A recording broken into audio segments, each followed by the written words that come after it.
Good afternoon, everyone, and welcome to YWCA Bucks County's Stand Against Racism community conversation. Welcome back for those of you who have been tuning into our other episodes, and welcome to anyone who this might be your first one. We're really happy to have everyone here.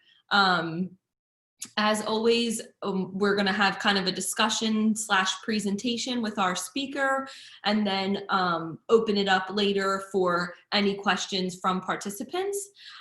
There's two different ways to ask questions. You can either use the raise hand feature, which I will unmute you and you can ask your question live for our speaker, or you can type it in the Q&A and I will read it out loud at the end for our speaker. I'm trying to think if there's anything else. I don't think there's anything else to go over. Oh, we want to remind everyone to be respectful to our speakers. And sorry, give me 1 second.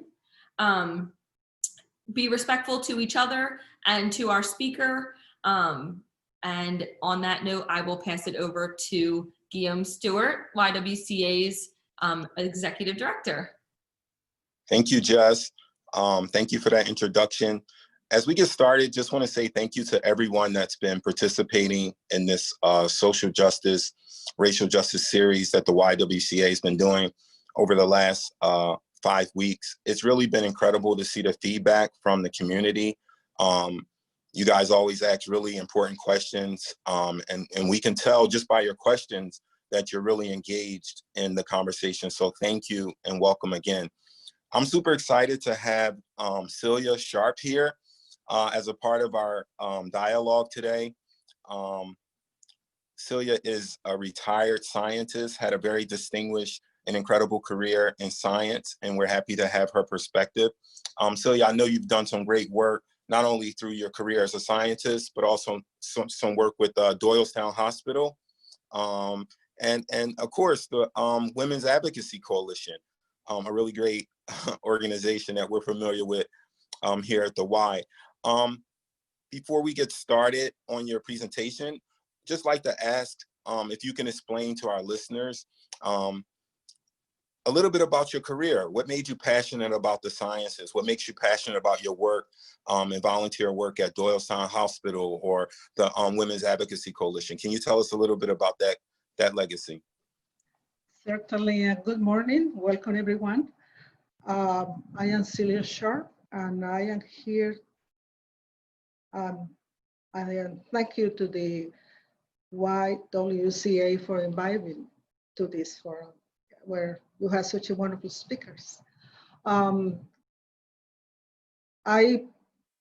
been interested in science, I think, since I was very small. This may be silly to say, but when I was little, one time my teacher found me crying, and he said, "Why are you crying?" And I said, "Because I don't want to go to heavens all my life." To me, just thinking about dying and go to heaven and stay there forever, it was a torture. So anyway, that's part of my mind that has been motivating me to keep going and find answers, find questions, find resources to really see what is around me. I love science, and since I was little, I always like to read. If they closed the schools, I always was sorry because they closed my schools. But anyway, it's a long story. But right now, I am an adult, and I was able to be here in the United States. I am so grateful that I have been able to find so many allies, so many people who help me to do what I can do to help somebody else.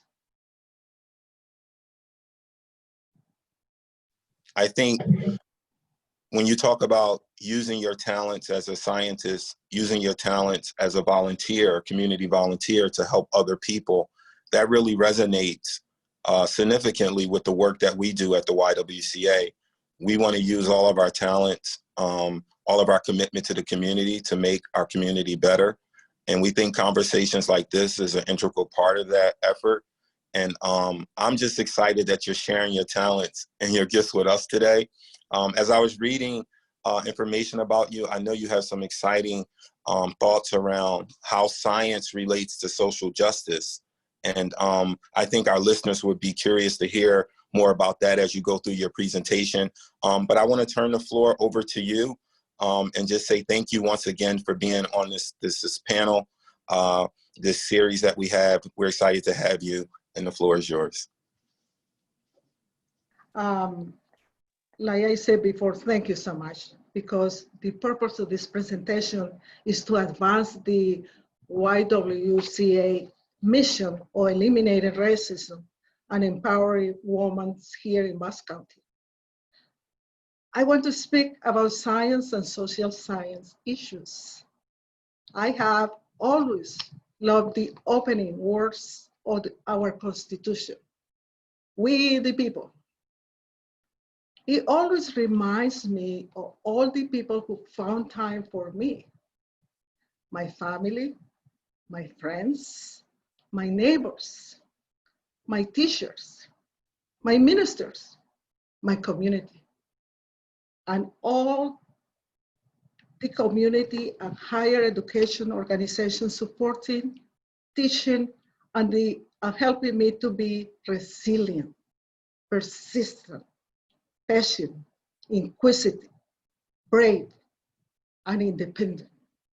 To love science, politics, arts, music, sports, my family, and my country. I am a US citizen with an accent. You may notice. We the people means inclusion, equality, dignity, responsibility, and power. But power is good only if it comes from knowledge.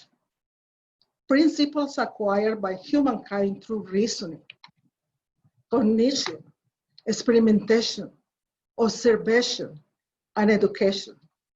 Understanding and how to make sense of our condition and the world around us. Knowledge makes power ethical.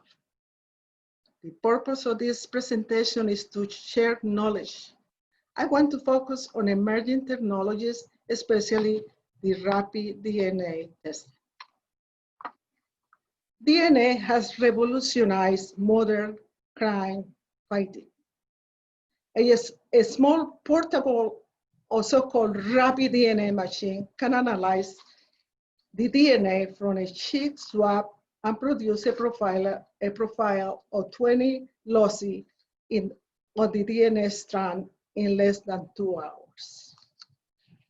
This process is fully automated and now being used by police in Bucks County and elsewhere.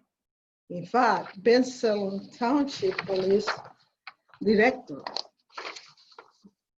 Freddie Heran is the foremost pioneer on advance and advocate of this technology. In 2015, all 40 Bucks County Police Departments teamed up with Ben Salem to create a county-wide DNA database and now are using rapid DNA to solve crimes. The Rapid DNA Act of 2017 passed by the US House and the Senate permits the use of rapid DNA processing or oral swab samples from arrestees in custody at police stations. The resulting DNA profile can then be compared to others on additional database named CODIS, C-O-D-I-S, Combined DNA Index System. This new technology is expanding around the US and the world. The FBI reports that has 63 legal attaches attaches, offices in key cities around the globe, and provided coverage for more than 180 countries, territories, and islands. Additionally, the US government is building another system and taking DNA samples of immigrants, asylum seekers, incarcerated individuals, and minor children in detention with no explicit standards or regulations. Some advocates call rapid DNA magic box that can not only help solve crimes, but identifying the guilty and exonerating the innocent, but even prevent crimes. Prevent crimes. How? By casting suspicions on people based on their DNA, one cannot help but wonder if Pandora box is more than a metaphor. But if you like it or not, this technology is here to stay because it's a great scientific discovery, a breakthrough. We, the people, must learn about the pros and cons of this emerging practice and insist on oversight to ensure fair and equitable application. During these sections, we will examine issues around DNA science, evidence collection, data storage, privacy, cost to taxpayers, and stakeholders inequality, including racial profiling. First of all, let's lose the word magic. All data generated from a forensic DNA sample, even the low-tech version of forensic DNA, must be compared and linked to a suspect. A confirmed match does not irrefutably result in a conviction or acquittal. If the result from DNA profiles can be stored in a city or a county database, in addition to CODIS, how can a city or county at a local level guarantee the same quality, privacy, and security? Even CODIS is not a single computer server. CODIS gives the government access to the genetic codes of people tested at police departments in all 50 states. The FBI, the US Army Criminal Investigation Lab, the ICE Police, and Puerto Rico. What limits are for integration and comparison of data, not to mention security from example, the health insurance industry. Concerns about privacy are real. Collecting DNA from people who are not charged with a suspected of a particular crime has become a routine practice for police in small cities around the nation. DNA IDs can determine gender. Gender is a politically charged topic today for our LGBTQ community. DNA IDs determine gender only based on chromosome. DNA IDs can be compared to determine if the individual has close biological relatives. Cost to taxpayers? Remarkable. The cost of rapid DNA machine has dropped from about $30,000 to $30,000. The two companies competing for the market dollar are even offering the device free to some police departments and hospitals in exchange for publicity and endorsement. Why? Please think about why. I am going to give you some homework and you have to tell me why. Why do you? One suspects a good old-fashioned capital-listed hood scheme, like cheap home computer printers and expensive ink cartridges. So is that common to everybody? In fact, the two companies, Andy and Bode, now feature scientific cell forensics, are projecting billions in profits from the reagents, the DNA kits, and the data processing. They charge the minimum that they charge for every cartridge is from 100 to 150 per swap. On March 12, 20, Ben Sellers, working with other police departments around the country, announced that to operate a database with 20,000 samples. A hypothetical cost per sample will be, well, $2 million. Stakeholders, equality, and racial profiling. Forensic DNA is becoming a replacement for finger technology. But our DNA reveals so much more about our identity. It can reveal intimate and private information. For example, our propensity for certain diseases, our family relatives, our ancestry. In no restraint may know the experts on they claim DNA can reveal our propensity for crime, our political leaning, even our very thoughts. Think about it. As states expand their laws and local police departments are asking little kids in playgrounds to provide DNA samples, should we not be concerned? The racism in our society, especially our crime justice system, cannot be denied, justified, or tolerated.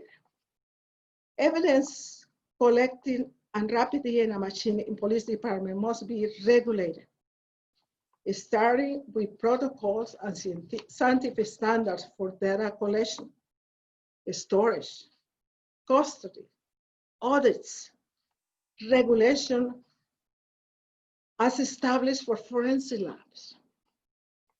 And most importantly, informed consent.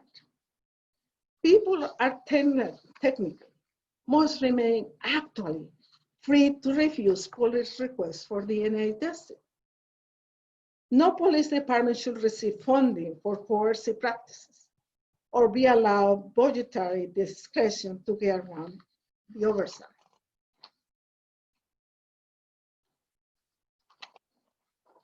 We, the people, must put these issues in our election ballot. We need community control over police surveillance.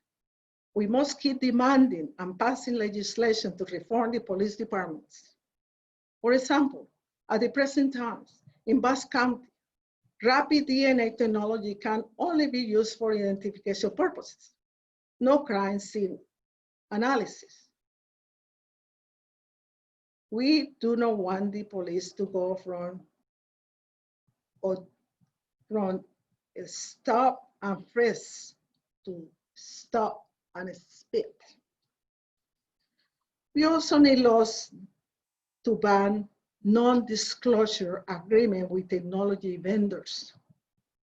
We must acquire expert studies on new technologies and accessible information about their validation, costs, and taxpayer money.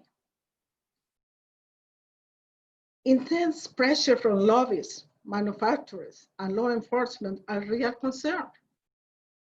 Is rapid DNA about justice or money? In the present COVID-19 crisis. My challenge as a bioethicist is to resist any enticement to put all other issues on hold. History does not sit still to allow such a luxury. As we just witnessed with the police murder of George Floyd and other people of color, and the consequences are present in other cities across America and the world, we are responsible for our own survival under democracy or tyranny. We, the people, are obliged to work together for the greater good of humanity. Thank you for listening. Now is your time for comments, and I will want to hear your feedback as well. Thank you.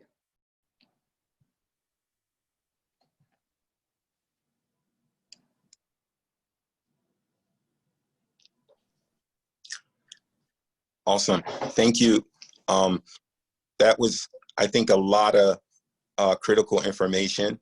And I'm excited that we have an opportunity to ask questions because there was a lot of substance there, a lot of, I think, complex ideas and concepts that you were describing. And I think our listeners would love to ask questions. But while Jess is sort of collecting those questions, I would like to ask a question of you. You talked about the relationship between the rapid DNA testing and I guess money. Like, is it about justice or is it about economics or companies profiting off that? Could you say a little bit more about? Yeah, it's like any scientific discovery. It has two sides. Remember why we had the Nobel Prize, because Nobel Fred discovered dynamite. And they realized, oh my God, what dynamite can do. Now we live to the DNA. We are taking my integrity in the hands of any police department. And the people who are making these machines are thinking, this is great, we can do billions. And in fact, these two companies are projecting 2 billion profit next year with this technology, because now the machines and the technology has reduced the price, and it gets to the moment that almost anybody can have a DNA machine. So the analogy with the cell phones is very good, because we say, well, now everybody had a cell phone, but the new technology now is eardropping on your cell phone. So is that so good that everybody has a cell phone? Is that good that there are no regulations for certain things? So this is what I want people to open up and realize. We cannot sit down here in front of the television and just get the information from television. We need to go to school. We need to have forums. We need to have classes. We need to have, when I was in NIH, we used to have what we call the mini med school. And it was a series of lectures for many people, for the community, to talk and get a sense of what science is doing and what our new generation, we are the mothers, we are the wives, we are the ones who educate all of those great kids who are growing. We have so much power to educate and motivate these children to gain knowledge, to find things, to be inquisitive. So to me, this is something that we cannot separate the money business from the other issues.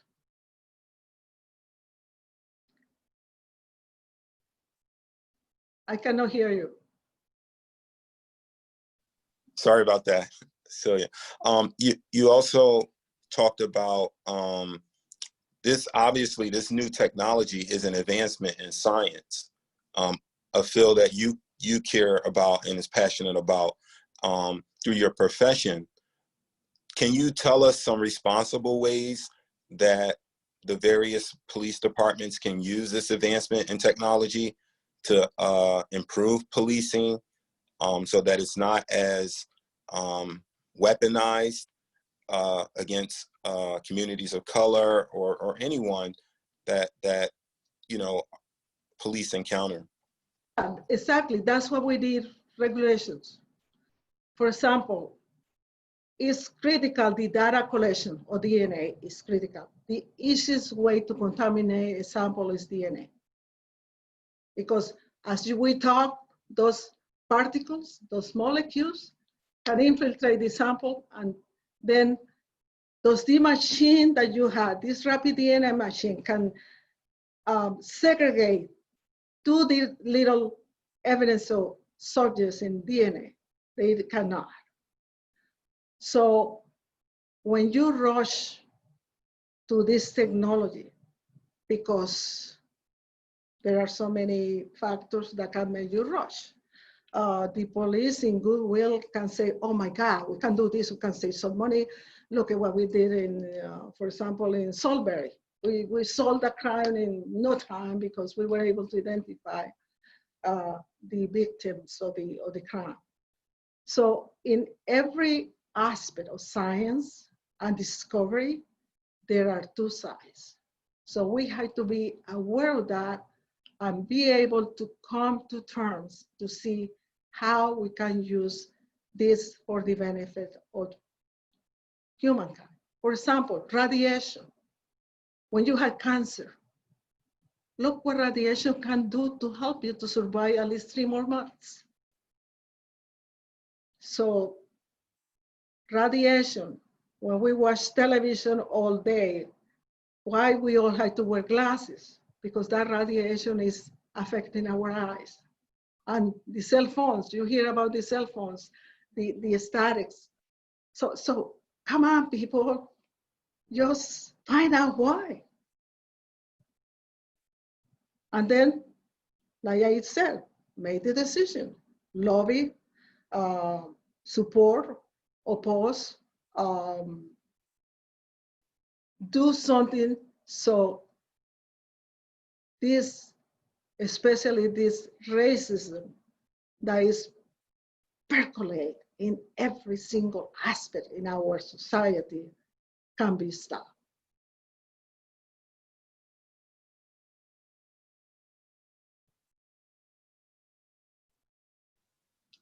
Sorry, I'm on mute. Yeah, I think another question that I would like to ask is, what role does education play, in terms of community education, play in helping the various police departments and communities work together around this particular advancement in technology? I think we all know that the work that police officers do is not an easy job. And I personally think that there's a role for community education between police departments and various communities of color. What are your thoughts on that? Do you think there's an opportunity to maybe educate them around some of the things? There are always opportunities. The problem is what kind of opportunities? Who is benefits from those opportunities? I am not sure if you hear about this small place in Texas where they eliminate the police department completely. And what's happened in that town is a miracle, what they were able to do. And the issue is when people say police department and cooperation. I have seen so many training to the police department about racial inequality, racism, you name it. And yet nothing changed. So there is a need for both the police and the community to be, they use the term transparency. I don't like to use that because it's such a cliche. transparency or what. But of course, in the situation that we have now, we need to come together. And the police sometimes with very good intentions can do things like this rapid DNA. When they don't see the implication of testing and taking the DNA of the person, it's very serious. And I don't think so that the police is interested, or every police officer is trained or has all the science background to keep doing this. So that's what is important for us as a community, to tell the police department, we need to be present here. Either if they like it or not.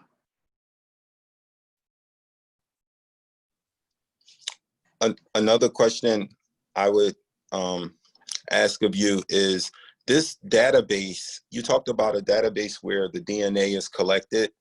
Can you talk a little bit more about that process? So I'm trying to understand how that would work. So they would collect, I guess, the suspect's DNA and then submit it to, a database? Okay.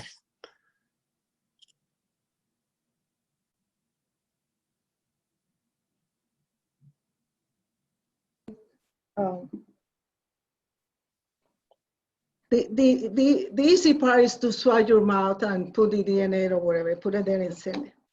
What is important is how well the integrity of the sample is preserved. And when these results come, right now with this rapid DNA concept blueprint, and I don't think so that the police has the training to interpret whatever counts. I believe in Venezuela there is only one officer that has been trained, but this information has to be matched with something. And that something is that DNA in the code system. Because when they take the vocal samples and test it, they had to get something from the crime scene and test it, and they had to match those two to say, yes, you are guilty.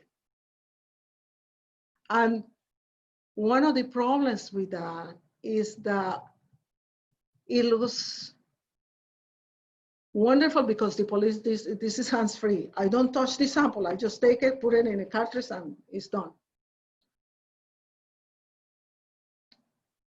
That's something that for science is a little concern, because they had the DNA machine right there in the office. The reagents, the cartridge, everything is right there in the office. They don't even have a lab to do that. So we said, why in the hospitals, when you go for surgery, they had to have a special room for you to protect you. And that's important. I think for us to protect our DNA should be something special. Should be something that is not that just like a pregnancy test, yes or no. And even when it says yes or no, we don't have complete evidence that that's enough for the criminal system. And in some courts, they even allow this test in the courtroom. Right. I want to just tell you, I don't know if you can see, we have so many questions coming in. People, I don't know, yes. People want to talk to you. So I want to just ask Jess to jump back on and she can kind of moderate the questions, and I'll put a pause on my questions as I see y'all. Yeah, no, before I go, did I answer the question? You did. You did answer my question. Thank you very much. I think you helped me understand that process better. So thank you very much. And then we have, Jess, you have some questions that people have for Celia, right? I do. Okay. So I'm going to read the first one here. It looks like more of a statement, but Celia, maybe you can elaborate a little bit or give your input. So it's from a Ben Salem resident and says there seems to be a need for more strict quality control.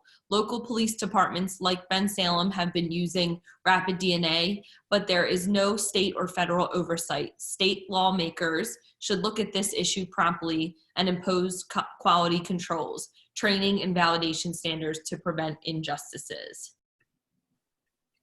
Yes, this is very important because the act that was passed to allow the police departments to use rapid DNA, it doesn't include the standards of the coded system or the standards of the forensic labs. So it's very important for us to know that wherever something has to do with testing, it has standards, it has protocols, it has consents, it has validation, and it has reproducibility. One of the problems with the rapid DNA, once that you put your little sample there, it cannot be repeat with the same sample. I think I should tell you, when we do the analysis, there are 4 steps that are involved in any analysis in DNA. First, you have to extract the DNA. Then you have to amplify the DNA. Then you have to separate the DNA molecules or your STS, the standard count repeats. And you had to detect that with patterns and standards. And then you had to generate your results and see how you interpret that. So interpreting those results is a very key issue. And I am not sure for the police departments who is doing this interpretation. All right. There's 2 questions that are similar that I'm going to ask now. It says, can you speak to law enforcement using other DNA databases like Ancestry.com or 23andMe as a tool to solve crimes? Is that regulated? Well, that's the other issue. All of these little enterprises that are now jumping on the DNA, they can do their own thing. The regulations are just coming in certain states. But if people are interested in the ancestry of the DNA, there are so many good information because ancestry is something that is exciting. Where I come from, especially for all of us descendants of Africans, we want to know that. So the issue is that data that anyone is collecting, where does it go? Where does it stay? How is protected? And when that company, for some reason, disappeared, what's happened to that? They say, well, we can expunge the data, but we can erase it. The problem is that in order to do that, you had to go to the coding system. So that's there. And that's why they are taking DNA of little children, because it's a data that is there permanent. No matter what they say that they can expunge it, they can destroy it, it's there. All right, thank you. The next question is it true that only people who have committed a crime will be entered in the database? I am not sure because this depends on the police department regulations. They do whatever they want to do. That's why I am proposing to put this issue in the ballot box to be sure that these regulations are kept, to be sure that the abuses can be contained and the proper surveillance is there. So I think it might be a good time. We actually have Fred Herron on the call, and I think he might have some clarity on some of the questions. So I'm gonna unmute Fred and allow him to kind of, Fred, can you hear us? Yeah, I can hear you. Can you hear me? Hi. Thank you. These webinars have been fantastic. I think I've been probably about 80% of them. I think there was one I was not around or two, but you guys have been doing a fantastic job. And then the other day I saw Ms. Sharp and the title must have changed it somewhere. So I saw DNA and I'm like, I've got to listen. You know, thank you for unmuting me. And first, before anything, Ms. Sharp, I open invitation for you to come here, see our setup with the rapid machine. I would love to show you what we're doing.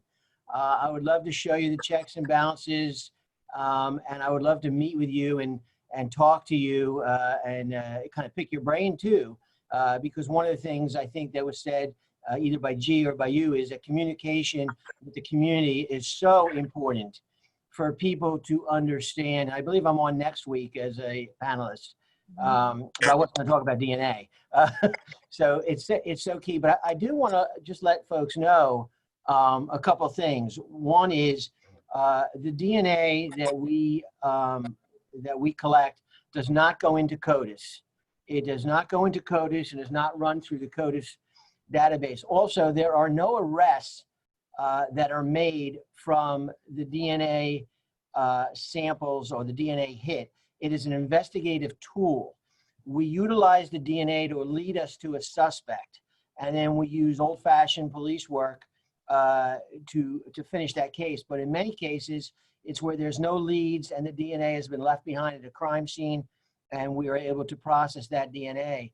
And the other thing is we don't do any interpretation. Police officers are not scientists, nor do we pretend to be scientists. So it is, you know, if there is a sample that is not does not give us the check mark, if you so to speak, from the machine, it goes to a lab for interpretation. So if there's a mixture, we won't get an interpretation from the instrument. It will have to go to a lab for interpretation. Police officers do not interpret DNA samples. We don't read the charts. It all goes to a laboratory. So we're not trying to play scientists by any. We know our lane and we try to stay in it. We use it just as an investigative tool, just like a fingerprint, just like a piece of evidence, just like a photo lineup. It's all it is to us is a 2020 tool that we can utilize to stop crime. And something was mentioned early on, and then I'll be quiet because this is not my webinar. How does it prevent crime? It's a great, I think Ms. Sharp actually, she was the one that said that.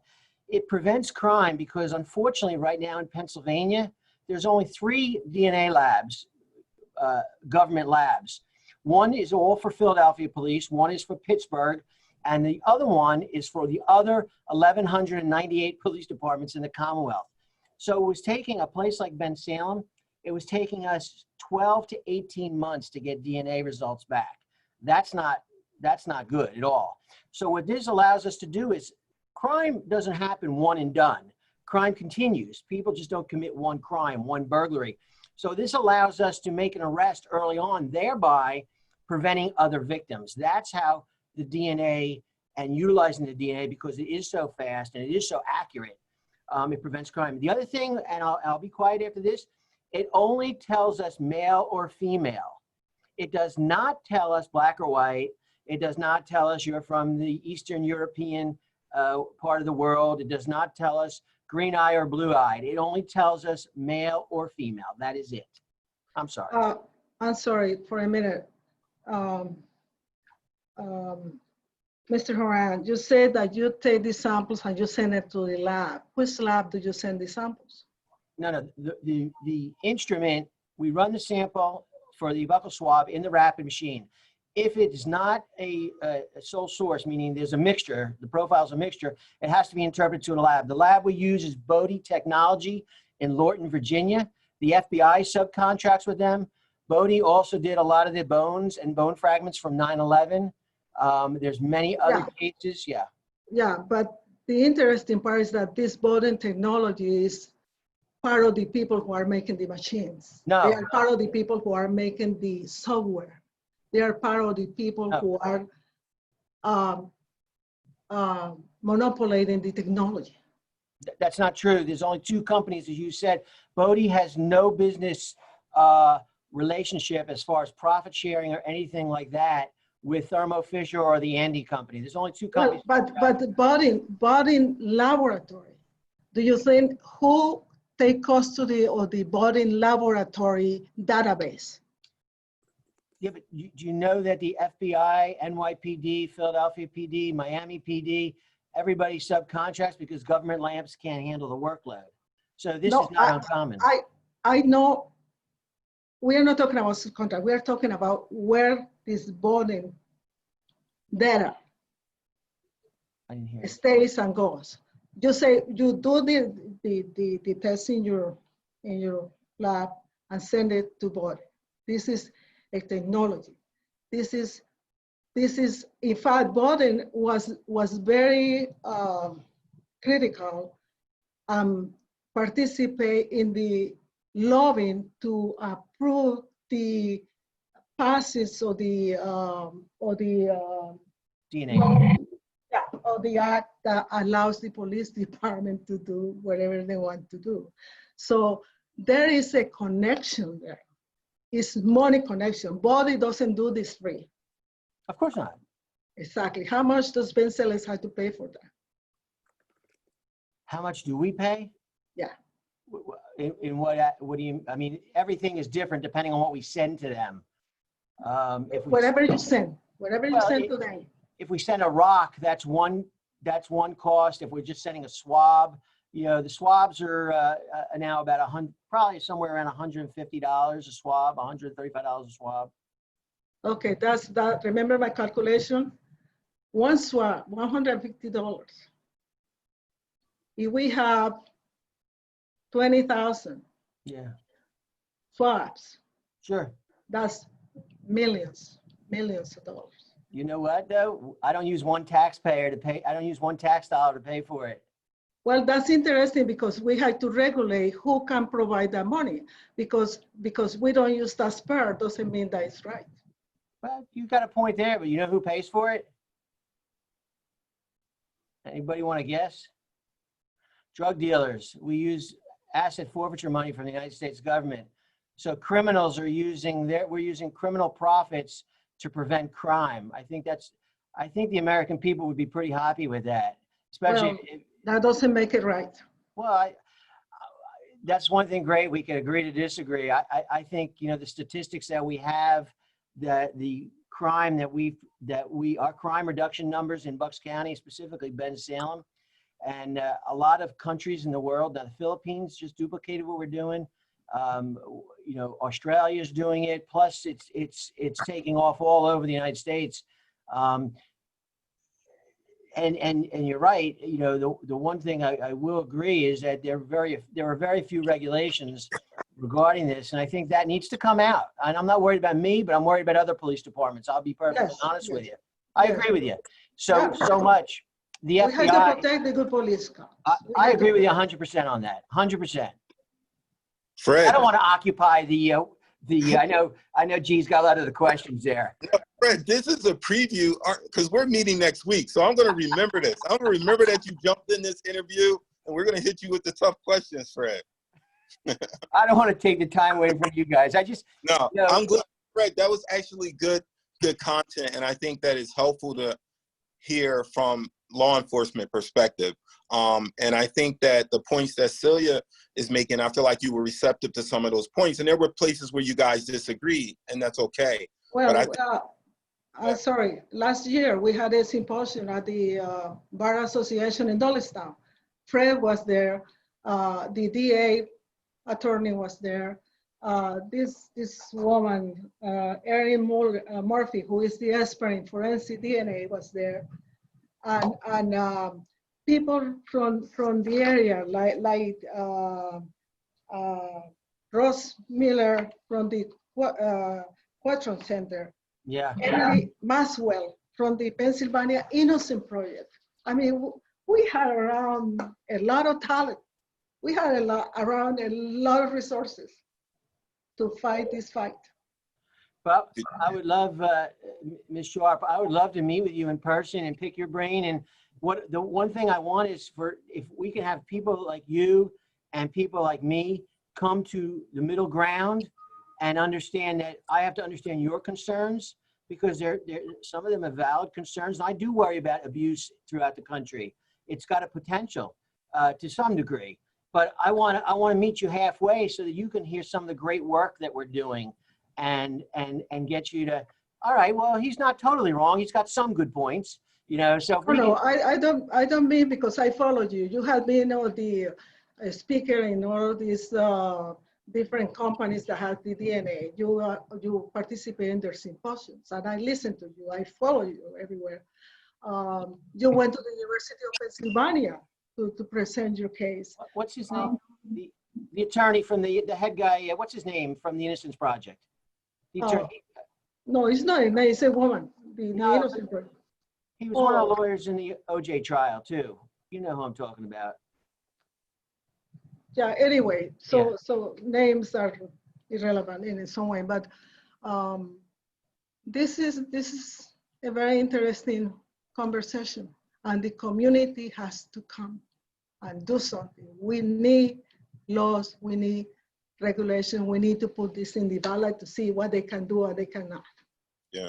So, Celia, I think one of the points where you and Fred agreed, and I will ask you to talk a little bit more about that, is the need for having better oversight and regulations around the DNA once it's sent to these labs and entered into whatever data. Yeah, definitely, because everybody say, oh, let's train the police in this, let's train the police. I don't think so that this training is working. We can see it. We need to organize the police department so they at least have a very strict admission into the police department. Mm-hmm. Consider all of these issues that are now venting around the world. Right. I think at this time, Fred, I want to thank you for coming.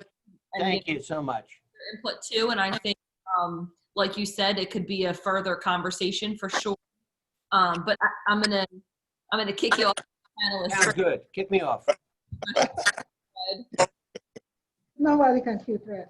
Jess is tough. Jess is tough when she's a moderator. That's good.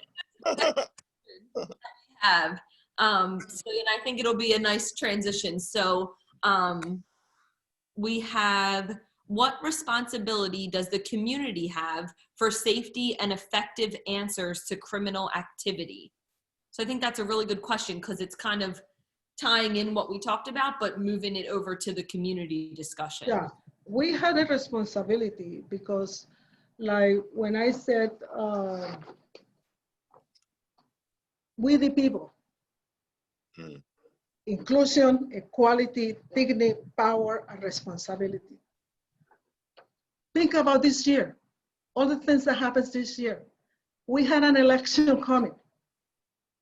That's one of your responsibilities, to figure out your elected officials, what they think about this technology, how they are favoring educations in the school so that our children get educated in good biology, in good chemistry, besides putting programs in so many activities that really don't need that much emphasis.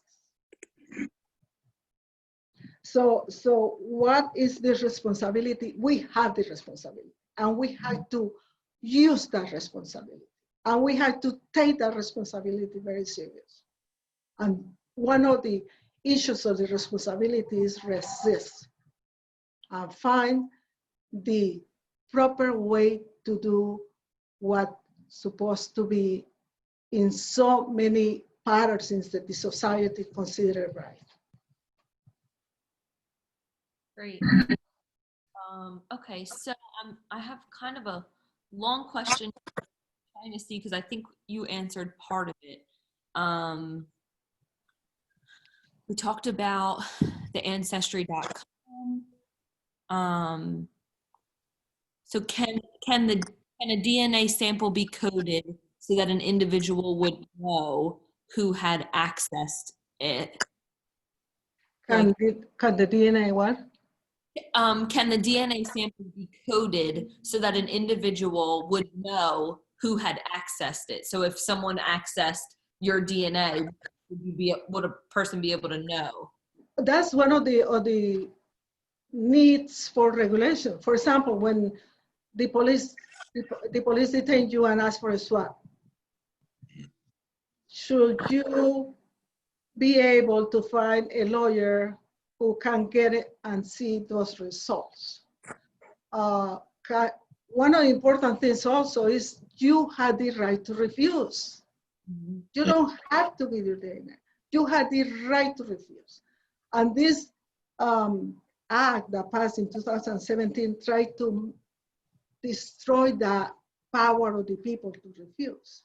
So we need laws in Pennsylvania now to protect the people. For example, a kid who is driving under the influence and the police stopped the kid and he said, well, I need to take your DNA. Give the DNA, the kid said, that's fine.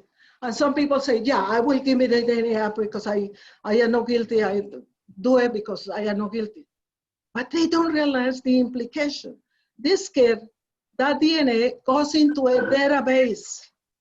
Right. And when he gets to be 35 and he's going for a job and people go the backgrounds and there is something in there, especially your DNA, do you think with the technology and the advances, that employer is not going to know a lot about what's happened to this 35 years old with that DNA?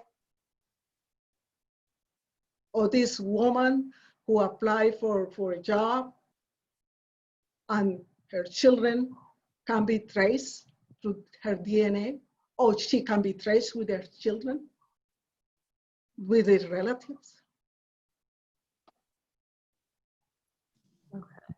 Yeah.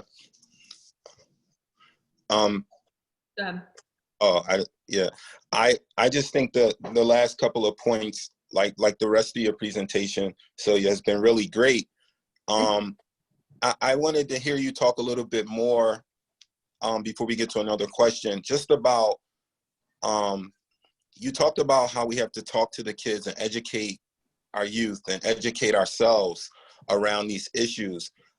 I just think that's so important for our listeners to hear, that getting knowledge around this is important. And I heard you when you talked about the regulations and the potential dangers around this kind of policy without regulations, but can you talk and just speak to how we can educate and get involved? Yes. For example, go to your private library and request little textbooks geared to little children about DNA. The Spring Harbor has a series of textbooks that are just geared for 5 years old that can learn about the DNA.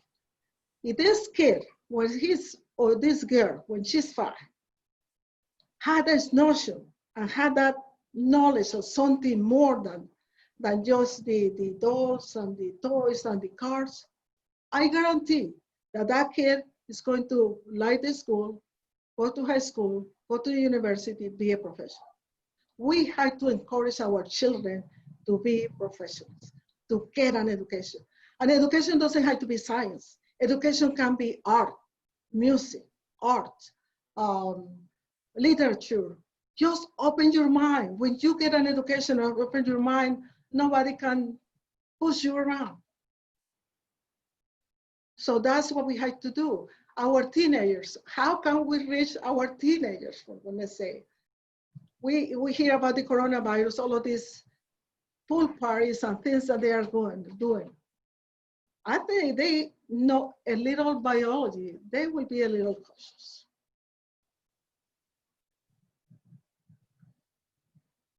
Yeah, I agree with that. And I think the reason that really stood out for me is because that's part of the work we try to do here. And I know from your career, what I've been reading about it, and your volunteer work, you're committed to those efforts of trying to help people get a better understanding and to use education as a tool to create change. Yes. And I think really, really powerful for all people to hear, of all age groups, you know, for all of us to hear what education and learning can do. Jess, is there another question? All right. There's about four or five questions left. Okay. I'm wondering, still have a few minutes to Yes. go through. Okay. No So problem. get through them quickly. Yeah, there's 5 left. This one says, I read recently that Health and Human Services had no way of integrating their system with the system that ICE uses. Their databases don't interconnect. I'm concerned that the systems, maybe this person's saying, I'm concerned about these systems. Mm-hmm. The person says, it's ironic that over 200,000 rape kits sit untested by police. If it was easy to test, why the backlog? So that was a lot. Yeah, well, all of this is infiltrated by politics. And for where did you get your source of information? That's one of the things that we really, if you have knowledge, you don't get convinced so easy. If you learn how to carry a dialogue, you cannot be just put aside so easy. We need, when they say the health department do that and they don't allow to do that, question, find out if this is true. Look, who gives you that information? Now we have so much misinformation. And people just sit down and read it, oh, well, I read that and this is what they said. No, find it, go to the source. Use your telephone, your computer, you write letters. Talk to friends, talk to people that you respect, talk to people that have some integrity to see what is the best revenue in those cases. Thank you. Okay. So then the next question is there a public resource that discloses how much each county in PA is spending on rapid DNA technology? It must be one. And somebody, yeah, and somebody with a good time, and for example, that will be such a wonderful science project for somebody in high school, just for your project. These kids are amazing. These are savvy. And this is one of the things that we have to do. These new technologies offer promise and offer peril. For example, we have to be technical savvy. And these kids are amazing. I will compile a lot of stuff of these kids that can do just in high school. Just in the first year of college. Things to find out, when you get some information, don't just read it and see it. Find the source. Find because sometimes things are very camouflage and you can be really misleading with the false information. So come on. We need to get up. We have to wake up. I think that's a really good point about getting to the source of some of this information that we read online, because I know for myself, I could sit on Facebook all day and read all of these things that I don't know if it's true or not. So yeah, being proactive and really getting to the source and learning where this stuff is coming from so you can make your own judgment, I think is a really good point. So thank you for that. Okay, the next question says, Celia, can you speak about your activity at NIH? Yes, I was in NIH for so many years. I was there as a research chemist. Celia, can you just quickly explain what NIH is? The National Institute of Health. They are located in Bethesda, Maryland. That's the mecca of science. In fact, I left NIH in 1994 when I came to Pennsylvania. And after the Bush administration and so many things, before you used to go to the campus and it's just go across the grass and go to the office, sometimes we have 5 Nobel laureates in one building. And you just go to the building, go to the office and say, Dr. So-and-so, can I ask you a question? Can I talk to you? Now it's completely fenced.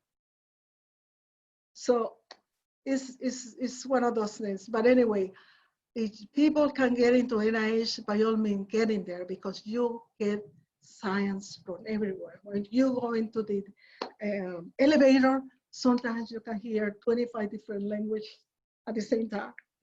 So NIH is important. Remember when one of the presidents went to sell NIH, and it still does coming into the pipeline now, because so far they haven't been able to stop it. The National Library of Medicine is a great source. If you need something, just go to the National Library of Medicine, go on the web and find it, and it's there. There are so many great people who have websites,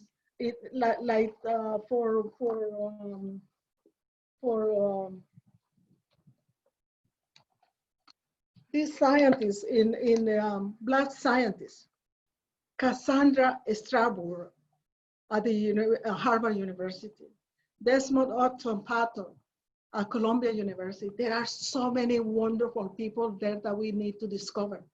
And these are people of color. You never hear about them, but they are there. Somebody mentioned the 23andMe and the DNA. I caution people about that because they had a database. If the government decide that they had to surrender the DNA to the government, they will do it. There are some progressive groups that are doing the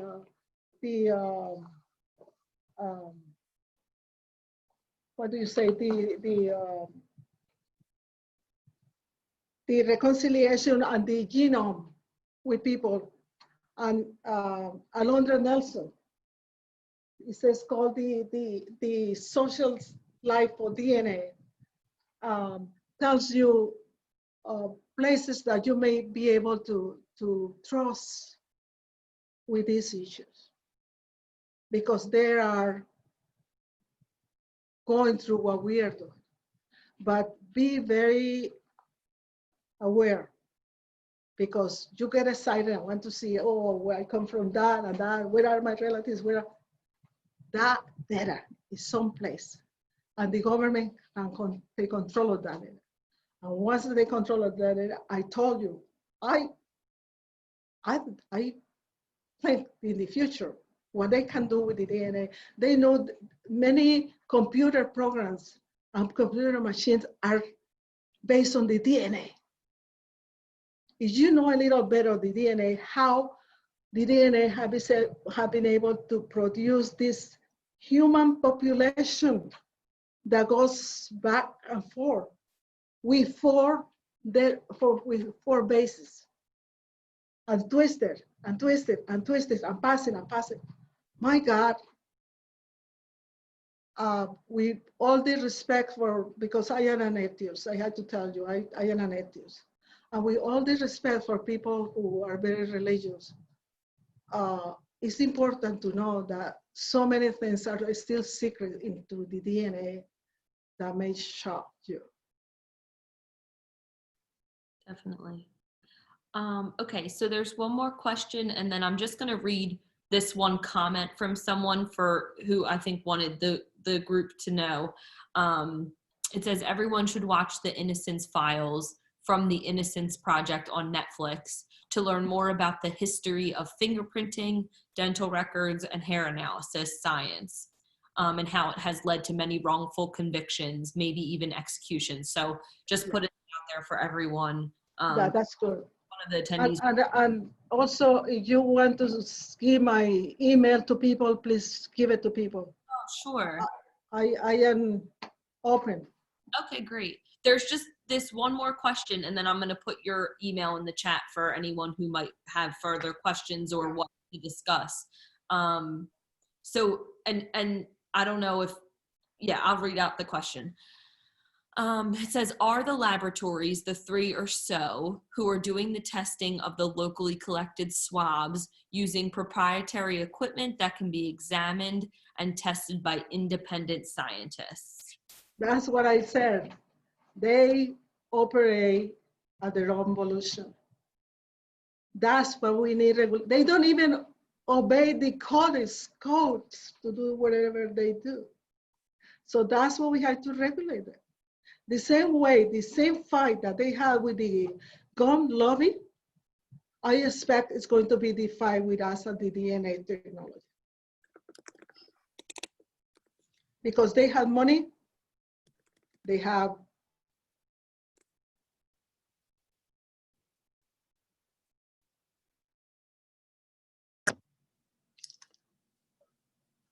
That was our last question, Jess. I think you're muted. Sorry, we're working on figuring out the muting of everyone so there's no crackling noises. So I'm hoping it was a little bit better this week. Just for everyone, I put Celia's email address in the chat. If anybody's interested in following up with her or any further questions, she was nice enough to provide that. And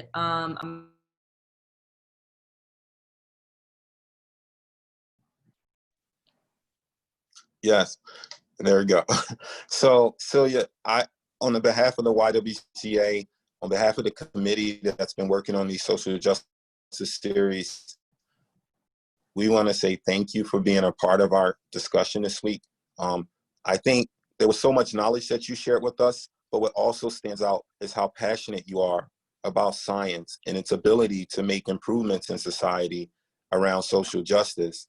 And when you talk about it, you can just feel the passion in your words and the knowledge in your words. And I think we are super grateful for you participating in this conversation. We learned a lot. You should see the notes. I was sitting here taking so many notes of stuff. I got, like you say, go to the source. I got to go back and look up and research. And so thank you very much. Is there anything you would like to say in closing as we say goodbye to our listeners? I just thank you for this opportunity because it's important to open up. And especially for me, I always worry about my foreign accents, that sometimes I am not sure if I can communicate the way that I would like to. But anyway, thank you so much. And you guys are doing a wonderful work for the community. Keep it up. And if there is any way that I can participate, help, organize, do something, just, you know where I am. Thank you so much, Celia. We appreciate it.